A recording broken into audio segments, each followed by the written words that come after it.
Assalamualaikum warahmatullahi wabarakatuh. Saya Yasmin Mumtazi dari Program Studi Pendidikan Matematika Universitas Mataram. Di sini saya akan menjelaskan tentang progresivisme. Apa sih progresivisme itu? Progresivisme adalah suatu proses yang bertumpu pada akal manusia dalam memecahkan berbagai masalah. Jadi, di sini saya akan menjelaskan tentang latar belakang, filsafat pendukung, pandangan ontologis, pandangan epistemologi, pandangan aksiologi progresivisme itu sendiri, dan pandangan tentang pendidikannya. Latar belakang progresivisme. Progresivisme lahir pada abad 20, merupakan filsafat yang bermuara pada filsafat pragmatisme yang dikenal oleh William James dan Johann Dewey, yang menitik beratkan pada segi manfaat bagi kehidupan atau hidup praktis. Jiwa bangsa Amerika. Progresivisme adalah gerakan pendidikan yang memberikan perlawanan terhadap formalisme yang berlebihan dan membosankan atau tradisional. Contoh, otoriter, menolak penekanan atas disiplin yang keras, menolak cara belajar yang bersifat pasif, menolak konsep dan cara-cara pendidikan yang hanya berperan untuk mentransfer kebudayaan masyarakat kepada generasi muda dan hal lain yang tidak penting. Kemudian dari segi filsafat yang mendukung, progresivisme dipengaruhi oleh filsafat pragmatisme.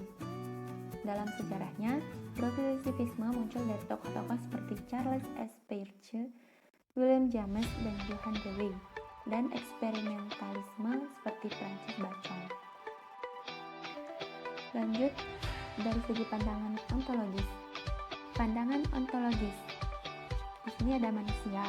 Manusia adalah subjek yang bebas dan memiliki potensi intelijensi sebagai instrumen untuk menghadapi dan memecahkan masalah. Intelijensi adalah alat untuk hidup, untuk kesejahteraan dan mengembangkan kepribadian manusia. Kemudian ada pengalaman sebagai realita. Adanya kehidupan realita yang amat luas, tidak terbatas, sebab kenyataan alam semesta adalah kenyataan dalam kehidupan manusia. Kemudian ada pengalaman dan pikiran. Adalah kunci pengertian manusia atas segala sesuatu. Manusia punya potensi pikiran yang berperan dalam pengalaman. Kemudian ada evolusionistis dan pragmatisme, yaitu tiada teori realitas yang umum, yang ada hanya realitas khusus atau individual. Kemudian kita lanjut ke pandangan epistemologi. Pertama, sebagai sumber pengetahuan, yaitu pengetahuan dapat diperoleh dari pengalaman. Kedua, sebagai kebenaran. Pengetahuan dikatakan benar apabila dapat diverifikasi dan diaplikasikan atau mengimplementasikan dalam kehidupan. Kemudian, yang ketiga, sifat pengetahuan. Sifat pengetahuan itu dia relatif dan berubah. Artinya pengetahuan dan kebenaran hari ini harus jadi pertimbangan hari esok. Kemudian, dari segi pandangan aksiologis. Pertama, di sini ada sumber nilai. Sumber nilai di sini kondisi real manusia atau pengalaman. Artinya, dalam pandangan progresivisme di bidang aksiologi ini adalah nilai timbul karena manusia mempunyai bahasa. Dengan demikian, adanya saling hubungan. Kemudian, demokrasi sebagai nilai. Menurut Seller, nilai-nilai itu berjenjang dari nilai paling rendah sampai ke nilai paling tinggi. Nilai paling rendah adalah yang menyangkut nilai material seperti kenikmatan makan dan minum, kesenangan memiliki rumah, dan sebagainya. Berikutnya ada nilai vital, yakni nilai yang terkait dengan proses kehidupan seperti nilai kesehatan dan kesakitan, nilai keremajaan dan ketuaan, serta nilai kehidupan dan kematian.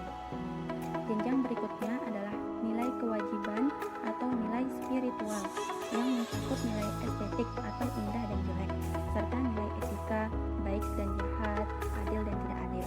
Sedangkan nilai tertinggi adalah nilai keagamaan atau nilai religius, yakni nilai kekudusan atau kesucian.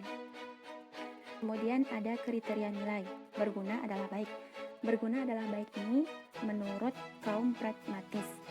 Menurut kaum pragmatis ini menemukan ukuran nilai dari kegunaannya dalam kehidupan baik individu maupun masyarakat. Jadi, nilai yang telah disimpulkan sebelumnya, maka kriteria nilai itu dikatakan baik jika memiliki kegunaan atau manfaat dalam kehidupan manusia, begitupun sebaliknya. Kemudian ada sifat nilai. Sifat nilai berada dalam proses relatif. Relatif maksudnya adalah semua nilai itu relatif, sebab sesuai dengan harapan dan keinginan manusia.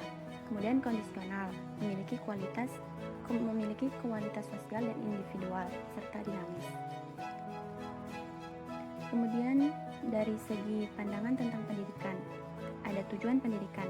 Maksud dari progresivisme ini bertujuan untuk memberikan banyak pengalaman pada peserta didik dalam upaya dapat memecahkan masalah baru yang dihadapi dalam kehidupan pribadinya maupun kehidupan sosialnya. Kemudian ada belajar.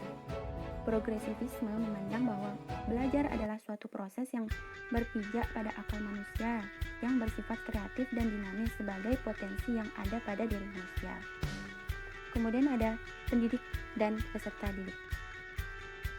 Dalam progresivisme terdapat perbedaan di antara peran keduanya, yang mana prinsip pembelajaran dipusatkan pada peserta didik dan pendidik berperan sebagai fasilitator, pembimbing, dan pengarah untuk peserta didik. Oke, sekian dari penjelasan saya. Terima kasih. Assalamualaikum warahmatullahi wabarakatuh.